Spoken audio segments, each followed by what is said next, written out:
கள்ளக்குறிச்சி மற்றும் கடலூர் மாவட்டங்களைச் சேர்ந்த திமுக, பாமக நிர்வாகிகள் மற்றும் பன்னீர் ஆதரவாளர்கள் கழக பொதுச் செயலாளர் எடப்பாடி கே பழனிசாமி முன்னிலையில் அதிமுகவில் இணைந்தனர்.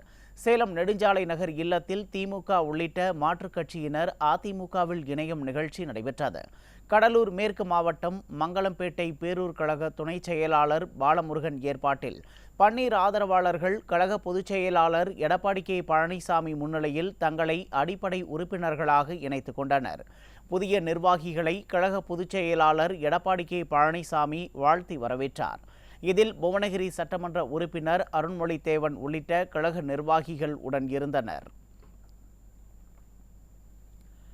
அதேபோல் கள்ளக்குறிச்சி மாவட்ட கழக செயலாளரும் முன்னாள் சட்டமன்ற உறுப்பினருமான குமரகுரு ஏற்பாட்டில் ரிஷிவந்தியம் சட்டமன்ற தொகுதி திமுகவைச் சேர்ந்த நிர்வாகிகள் மற்றும் பாமக நிர்வாகிகள் 150க்கும் மேற்பட்டோர் அக்கட்சிகளில் இருந்து விலகி அதிமுகவில் இணைந்தனர்.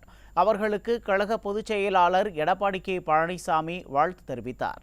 இதில் கழக நிர்வாகிகள் உள்ளிட்டோர் உடன் இருந்தனர்.